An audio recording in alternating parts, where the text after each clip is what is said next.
Matakaw naman tumuka, pero bakit hindi tumataba? Sa halip, kabaliktaran, patuloy lalo sa pagpayat. Discoloration o nagiging dark yung muscles, ano kaya ang dahilan?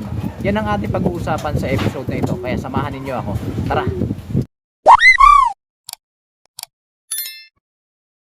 What's up mga kalapatids? Kamusta kayo? Welcome back dito sa ating tambayan, Chocobolong TV.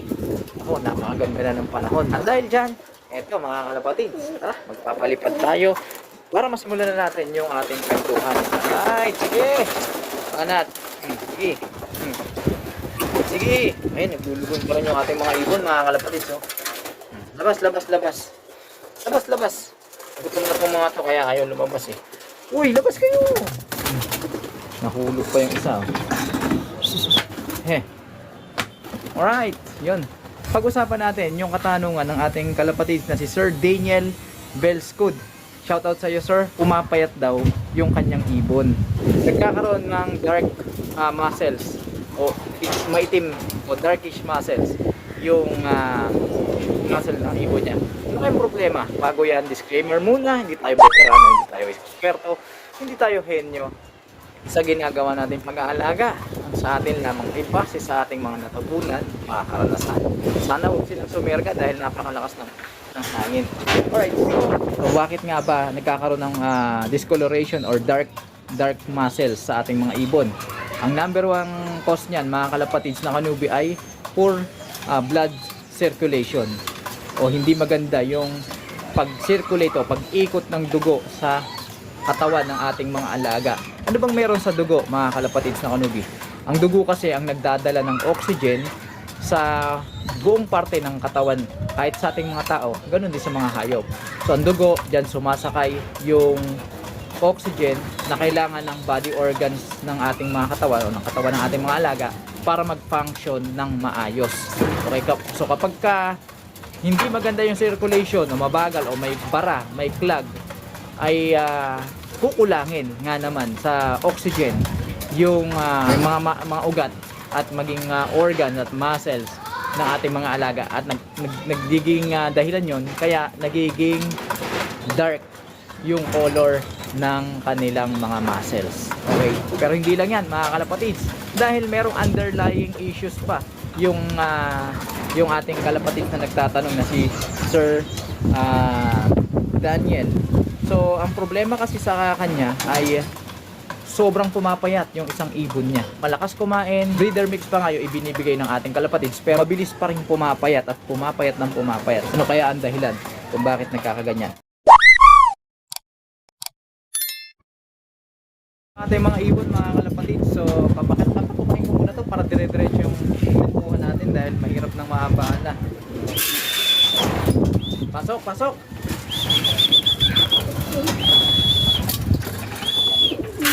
Yan. Sige. Ayan na.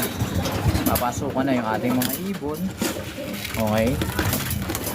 Yan pa rin sila mga kalapatids. Kahit walang lipad, disiplinado pa rin yung ating mga alaga. Iba talaga pagka nasanay sa disiplina yung ating mga ibon. Habang tumutunga dyan yung ating mga ibon, pag-usapan naman natin yung kasunod na problema o underlying problems ng ating kalapatid na si Sir Daniel. Okay, so yung problema niya kasi patuloy sa pagpayat o mabilis na pagpayat yung kanyang mga alaga sa kabila ng matakaw naman o magana namang tumuka o kumain. Ano kayang problema? Marami kasing dahilan kung bakit mabilis na pumapayat yung ating mga alaga or nagkakaroon sila ng tinatawag na going light o yung paggaan nila sobrang pagpayat ng ating mga ibon. So unang-una dyan yung internal parasite, worms o yung bulate sa kanilang mga bituka. So pagka maraming bulate yung ating mga alaga, imbis na yung sustansya mapupunta sa kanila, ay maaagaw pa ng mga bulate. Pero ang nakapagtataka, ang sabi ng ating kalapatid ay nakapagpurga na daw siya. Ang totoo, 2 beses pa siyang nagpurga.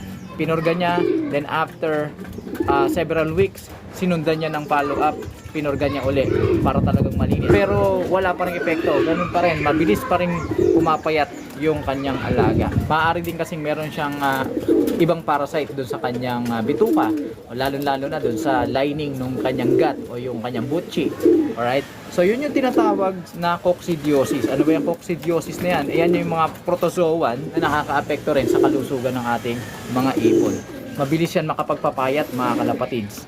At syempre, yung posibilidad na pagkakaroon ng cancer ng ating mga ibon. Ang cancer, mga kalapatis, ay protozoan din yan na umaatake sa upper respiratory ng ating mga alaga. Maging dun sa kanilang digestive system. At since nabanggit ng ating kalapatis na magana tumuka yung kanyang alaga, so most likely, maliit ang possibility na cancer yung nagkukos niyan. Pero ganun pa man, ang cancer kasi, mga kalapatids, ay hindi lang dun sa visual ng mouth o yung sa lalamunan ng ating mga alaga nakikita. So maaaring hindi natin yan makita dun pagka binuklat natin yung kanyang bibig, pero maaaring sa loob niya, no, sa gut niya, yung sa butchi niya, sa esophagus niya, merong cancer. Ang cancer at coccidiosis ay natural yan na matatagpuan sa ating mga alaga. So kahit walang sakit na iniinda yung ating mga ibon, kapag tinignan yan, ay meron talagang cancer parasite tsaka cancer and coccidiosis parasite yung mga yan. Kaya lang, gaya ng ating mga napag-usapan sa ating mga previous video, kapag mataas ang immune system ng ating mga alaga, kayang-kaya nilang i-manage yan. Okay? So parang parte na ng nila yan, sistema. Alam nyo naman, yung mga kalapati natin kung saan yung tumutuka. At tignan nyo naman, madumi yung kanilang environment, may mga kasama nila yung mga dumi nila. So hindi talaga mawawala yan. Pero dahil sa kanilang matatag na immune system, ay napapanitili nilang balanse yung kanilang sistema, yung kanilang kalusugan, kaya hindi sila naapektuhan. Pero kung sakaling ma-stress yung ating mga alaga, kung sakaling humina ang kanilang immune system, ayan, dyan mawawala yung balanse, doon nila iindahin yung masamang epekto ng mga parasite na yan sa kanilang katawan. Kaya napaka-importante na mataas yung immune system ng ating mga alaga at hindi sila masyadong nai-stress para hindi bumaba yung kanilang immune system. Isa pang dahilan, baka meron niyang malalang sakit sa bituka o may infection sa bituka gawa ng mga bakterya na nagdudulot na problema sa pag-absorb ng nutrients sa kanilang kinakain, na nagiging dahilan para sila ay mangayayat at eventually bumaba yung kanilang timbang. Rin yung problema sa pantunaw, kaya kahit matakaw sila, hindi nila na-digest ng maayos yung kanilang mga pagkain at hindi rin na-absorb ng katawan nila. So makikita natin yan kapag tumutuka yung ating mga ibon, tapos ang nangyayari doon sa dumi nila, may mga kasamang undigested food o yung mga buto-buto na hindi natunaw. Respiratory disease, ayan, may sipon yung ating mga ibon, one eye cold na malala. Ayan, nakakapagdulot din yan ng pagpapayat sa ating mga ibon. At ang pinakamalala ay yung malalang sakit sa kanilang vital organs, gaya ng sa atay o sa kidney. Ayan, mga kalapatids na kanubi. Minsan talaga hindi maiwasan, bumibigay yung mga organs ng ating mga alaga, lalo na kapag nagkakaedad na sila o matanda na sila. At syempre doon sa habit na ginagawa natin pag-aalaga, kung tayo ay malakas magbigay sa kanila ng mga gamot, malakas tayo magbigay sa kanila mga kung ano-anong medicines, vitamins and minerals, tapos wala tayong programa para i-flushing, i-cleansing sila, hindi natin sila binibigyan ng pure water sa hapon, bigay tayo ng mga electrolytes na mayaman dun sa kung ano-anong chemicals, eventually magdudulot yan ng paghina ng kanilang mga vital organ. In layman's term, mga kalapatids, ang tawag dun ay na-off yung ibon.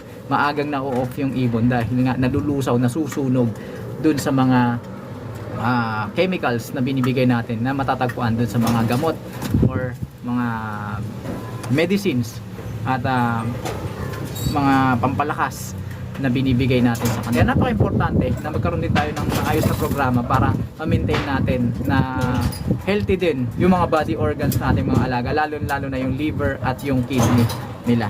Napaka-importante niyan. Mahirap talaga malaman yung pagiging going light o mabilis na pagpayat ng ating mga alaga.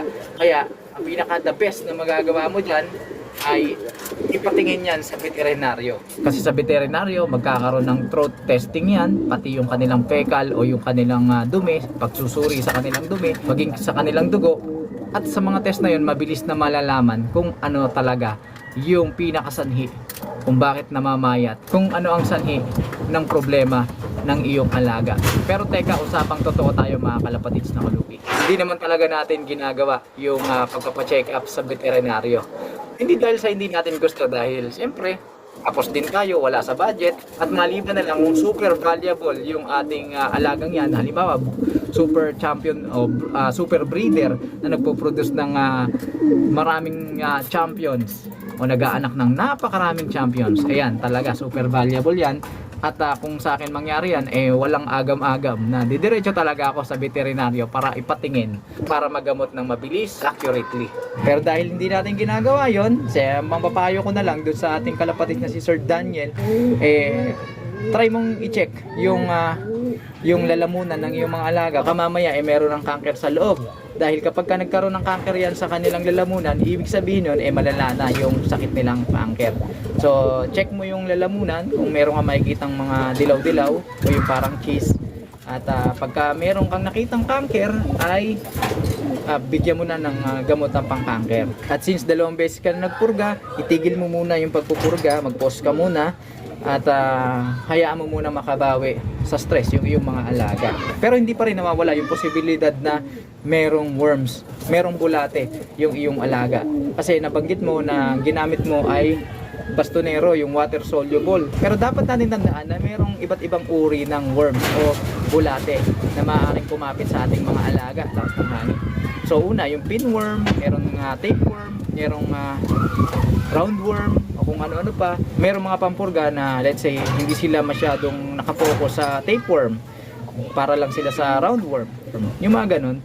So yan, dapat din natin i-consider yan. Kaya nga ina-advise natin na kapag ka nagpurga tayo, then bibigyan natin sila ng follow-up na deworming, gumamit tayo ng ibang brand. Dapat magkaiba para kung sakaling natiis ng mga parasite na bulate sa kanilang bituka yung unang pampurga, merong panibagong ibang brand na pampurga na iba naman yung specialty. So may eliminate yung posibilidad ng immunity ng mga worms. Okay? Pero sa ngayon, wag mo muna pupurgahin, pause mo muna, obserbahan mo muna yung iyong mga alaga.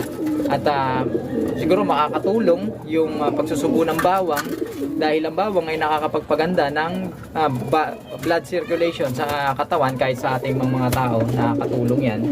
So bigyan mo ng bawang, subukan mo ng bawang, and then bigyan mo ng regular na ehersisyo. Dahil kapag ka nag-ehersisyo, nagpapump ng gusto yung puso, gumaganda yung sirkulasyon sa kanilang katawan.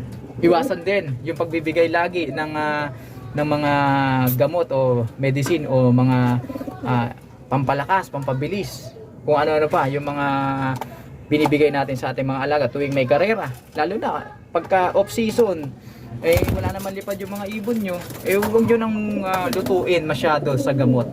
Hayaan nyo na mag-tubig-tubig na lang sila. At kung nagpaparonda ka, tamang electrolytes lang. And then sa hapon, dapat plain water lang para ma-dilute yung mga chemicals na nadulot ng mga binibigay natin sa kanilang energy chemicals o chemicals, kung anumang chemicals yan na para palakasin yung ating mga alaga. Ayan, sa mga binanggit natin na impormasyon na yan, Sir Daniel, ikaw na lang magtimbang kung ano yung sitwasyon ng iyong ibon. Ikaw na lang, Sir Daniel, mag-obserba kung saan nauhulog dyan yung problema ng iyong alaga. I-evaluate mo and hopefully makita mo kung saan nagkakaproblema at masolusyonan agad-agad. Dahil hindi biro yung mabilis na pagpayat ng ating mga alaga, indikasyon yan na merong malalang sakit yung ating mga ibon. Okay mga kalapatid, so bago tayo magpaalam, meron muna akong ibabalita sa inyong bad news. Well, actually hindi naman bad news, matatawag to mga kalapatid. Siguro parte din ng pagbabago, dahil nga meron tayong kasabihan, ang hindi lang nagbabago dito sa mundo ay ang pagbabago. Ika nga, changes is inevitable and the only constant in this world is to change. Ayan. At speaking of pagbabago, mga kalapatids, ay kailangan na nating iwan ang look na ito.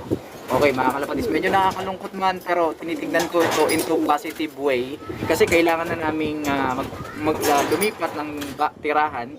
Ito kasing lot natin ay nakapwesto dito sa bahay ng parents ko, sa parang ancestral house namin. Okay, so kailangan naming lumipat for some reasons at hindi ko madadala itong ating mga alaga. At ngayon nga kami ay unti-unti na naghahanda sa pagpo-pull out. Kaya dahil dyan, itong mga ating ibon na ito ay hindi natin sila madadala sa ating lilipatan. Yes, pwede natin silang dalahin pero kapag pinakawala natin yan doon, dito rin yan babalik mga kalapatids at ayaw naman nating maging hassle pa yung ganun. Kaya nagdesisyon ako na i-out na lang natin to itong ating mga ibon na to. Total hindi naman natin sila nailipad at nakakapanghinayang lang kasi ito yung mga produkto ng ginawa nating selective breeding. Okay, lalo na itong mga naka green banded na yan kasi cross yan nung ating hardy type bloodline saka dun sa mabibilis na ibon natin. So yan sana yung mga pang south natin.